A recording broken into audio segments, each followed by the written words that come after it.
Hola, buenas tardes. Soy el doctor Juan Pablo Seguel. Soy médico psiquiatra y director médico de psiquiatría.cl. Bueno, el tema de depresión bipolar es un tema interesante y que convoca siempre mucha discusión y mucho debate, pero voy a intentar, a través de alguna sintomatología eje, ir tratando de definir el cuadro. Primero tenemos que pensar que más o menos la prevalencia del trastorno bipolar en el mundo es entre el 1 a 2% de la población. Es una enfermedad que es más frecuente en mujeres y que tiene consecuencias a largo plazo que pudiesen ser bastante dramáticas, ¿no?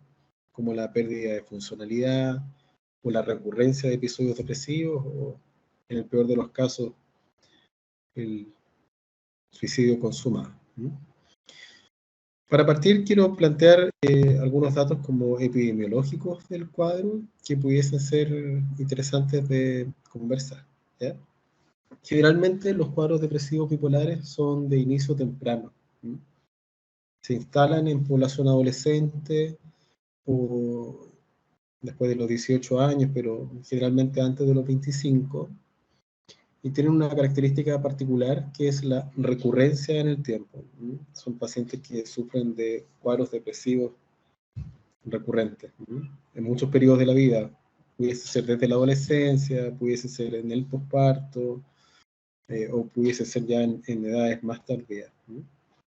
Hay algunos síntomas que son más prevalentes, por así decirlo, y que tienen que ver un poco con el ciclo de sueño-vigilia.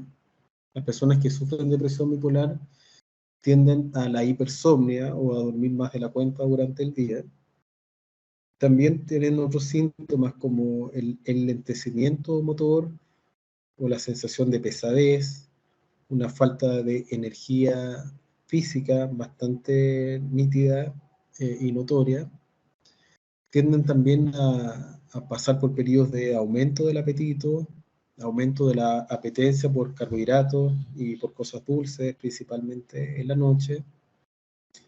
Hay una sensación de lentitud mental también, como de dificultad para eh, concentrarse, estar atento, y eso también disminuye mucho el rendimiento de los pacientes. Y bueno, están los otros síntomas clásicos de la depresión que son la inhibición, la falta de deseo, la pérdida del disfrute, la tristeza, etc. Ok, mira, yo diría que algunos puntos claves de la depresión bipolar es lo que llamamos como el espectro bipolar, ¿ya? Que son pacientes que tienen cierto tipo de perfil depresivo, y que ese perfil depresivo orienta a que lo que estemos viendo es un cuadro de bipolaridad. Entonces, inicio de los 25 años, depresión con síntomas psicóticos, depresión con síntomas suicidas, depresión con mucho enlentecimiento físico o sensación de anergia. Eh, bueno, la psicosis también es un factor de riesgo importante de la depresión bipolar. Tener antecedentes familiares de primer grado de trastorno bipolar también es un factor eh, bien importante. Síntomas depresivos que son duraderos. La mala respuesta a antidepresivos también nos hace pensar en una depresión bipolar. Y bueno, muchas veces la enfermedad se confirma por lo que denominamos viraje farmacológico, que es cuando los pacientes inician un tratamiento con un antidepresivo convencional y con el paso del tiempo pasan de tener síntomas depresivos a tener más bien exaltación, euforia o periodos de irritabilidad marcada. Bueno, en general yo diría que hay algunos eh, puntos que son orientadores, ¿ya? La depresión bipolar, como ya lo comenté inicialmente, genera mucho enlentecimiento físico y psíquico también, y una sensación de pesadez y anergia bien relevante. En las depresiones monopolares la sensación de anergia no es tan intensa, y los pacientes no tienen necesariamente la sensación de enlentecimiento cognitivo, ¿ya? Otro punto importante es que las personas con depresión bipolar muchas veces necesitan dormir durante el día o en la tarde para poder recuperarse, cosa que a los pacientes monopolares no les ocurre habitualmente. Las depresiones monopolares generalmente no son con síntomas psicóticos, el riesgo de suicidio es mucho menor. Generalmente los pacientes monopolares tienen una sensación como de despertar precoz, despiertan muy temprano, cosa que los bipolares no es lo más frecuente.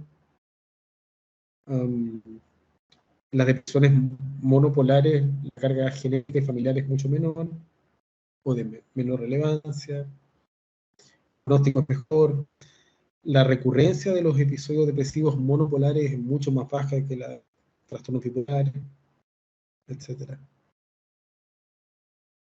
Yo creo que hay distintas formas que uno pudiese plantear como posibilidad diagnóstica de depresión bipolar. Una forma es basarse en lo que dicen los manuales categoriales, ¿no? En este caso el DSM-5 o el CIE-11, que tiene ciertas pautas para poder hacer el diagnóstico. Pero desde el punto de vista de la entrevista psiquiátrica y la clínica, yo diría que los puntos son los que ya he mencionado.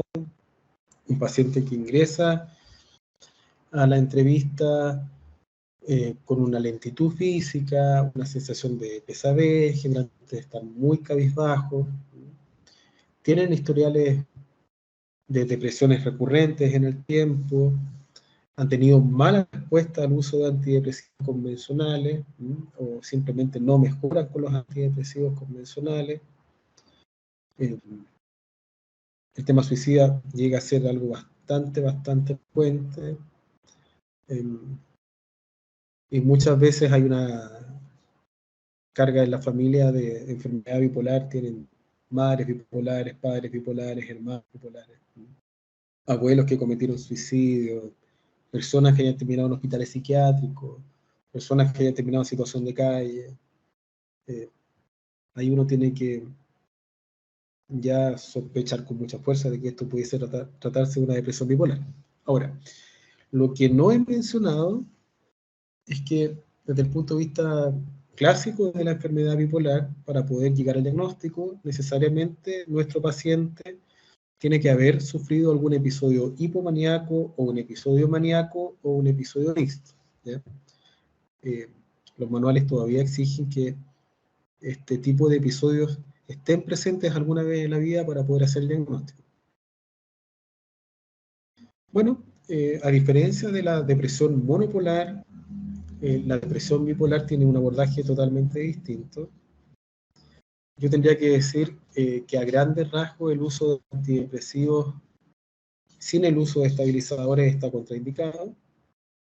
También tendría que plantear que el tratamiento, por lo menos farmacológico, se basa más bien en estabilizadores del ánimo o eutimizantes. Hay varias alternativas. La alternativa número 1 por lejos es el uso de carbonato de litio, pero también hay otras alternativas como fármacos, lamotrigina, quetiapina, lurasidona, cariprazina, o sea, hay alternativas farmacológicas, ¿no? Pero lo que sabemos hoy en día es que el abordaje va mucho más allá de la farmacoterapia. Los pacientes requieren psicoeducación, ojalá participar en grupos de apoyo de pares, tener una familia que también vaya acompañando al paciente, idealmente tener un acompañamiento psicoterapéutico, terapia ocupacional en los casos que también lo requieran, y también ordenar rutinas, ordenar horarios, fomentar el deporte, la actividad aeróbica. El tratamiento es multidimensional hoy en día. Bueno, una herramienta que se usa actualmente y que es transversal a todas las patologías de salud mental es la psicoeducación, ¿cierto? Que, como se podría entender, es una forma de empoderar y hacer partícipe al paciente de la toma de decisiones, ¿no? Estamos obligados los médicos a explicar efectos adversos, reacciones que puedan generar malestar con la medicación. También estamos obligados a explicar cuáles son los medicamentos que mejoran el pronóstico de la enfermedad, cuáles son las mejores alternativas para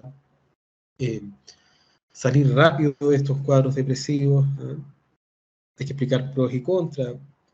Muchas veces los pacientes tienden a abandonar el tratamiento porque aumentan de peso, o tienen temblor, o se sienten muy rígidos, o se sienten muy somnolientos. Todo ese tipo de aspectos y de factores hay que conversarlos con el paciente en cada consulta que tengamos. No es una decisión que se toma unilateralmente, siempre hay que hacer partícipe a la persona. Ok, bueno, hay que seguir una hoja de ruta, hay que planificar el tratamiento con el paciente. Tenemos que ser capaces de explicar que como la enfermedad bipolar es una enfermedad crónica, hay una posibilidad real de que el paciente necesite tratarse por tiempos largos, años de tratamiento.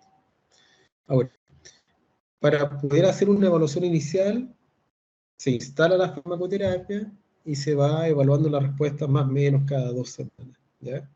Si hay una buena respuesta, se titula la farmacoterapia hasta un nivel óptico, con niveles en sangre adecuados para el manejo de la enfermedad, evaluando recurrentemente que el paciente no tenga efectos adversos o los efectos indeseados sean los menores posibles. Y bueno, se va ejecutando este plan de tratamiento con controles frecuentes, que pueden ser cada 2 semanas inicialmente, o semanales en los casos más graves. Y cuando el paciente está estabilizado, uno lo puede ver mensualmente o cada 2 meses. Ya. Bueno, esta pregunta quizá es la más compleja de abordar, porque las tasas de suicidio en personas que padecen trastorno bipolar lamentablemente son tasas elevadas. Estamos hablando de tasas cercanas al 10% de las personas que padecen la enfermedad. Ahora, creo que lo más interesante hoy en día es que el tema del suicidio se está hablando. Es un tema que fue tabú durante décadas. Actualmente hay mucha más información, hay mucha información para nosotros los profesionales, pero también hay mucha información y formas de ayuda para los usuarios y nuestros pacientes. Uno puede entender hoy en día que el suicidio está inmerso en un periodo crítico del paciente, ¿ya? Lo que se conoce hoy en día como el síndrome de crisis suicida, que es una forma bastante práctica de entender el asunto. Nuestros pacientes con cualquier patología psiquiátrica pueden pasar por momentos, periodos en donde la sensación de desesperanza es muy intensa, la sensación de agobio, de sentirse atrapado o sin salida, por así decirlo, en donde la sintomatología tiende a ser muy activa, o sea, el desánimo es muy intenso, la angustia es muy intensa, el desvelo puede ser muy intenso, la sensación de inutilidad en pacientes depresivos bipolares puede ser también un factor de riesgo alto. Y en medio de toda esta sintomatología y esta crisis, un paciente pudiese atentar contra su vida, ¿no? Por distintos métodos y estos métodos cada uno con distinta letalidad, ¿no? Ahora, la crisis suicida puede manejarse en forma ambulatoria o en modalidad intrahospitalaria dependiendo de la gravedad. Se evalúa el caso a caso, siempre se hace partícipe al paciente y a la familia, ¿no? En este caso, la confidencialidad médica incluso puede quedar suspendida transitoriamente. Se intenta estabilizar al paciente de la forma más rápida y precisa posible, y si esta estabilización no da resultado, la verdad es que el paciente tiene que estabilizarse en una unidad de corta estadía psiquiátrica. Fármacos para impedir el suicidio sí existen, eso es una tremenda noticia porque los estudios lo avalan cada vez más. Y dentro del grupo de fármacos que más se sabe que impide que los pacientes mueran por suicidio es el carbonato de litio, que es un fármaco que por lo menos acá en Chile se utiliza, yo diría que con cierta frecuencia, y que yo invito también a los colegas que sigan estimulándose la instalación de carbonato de litio, porque es un fármaco que realmente puede cambiar el futuro de un paciente.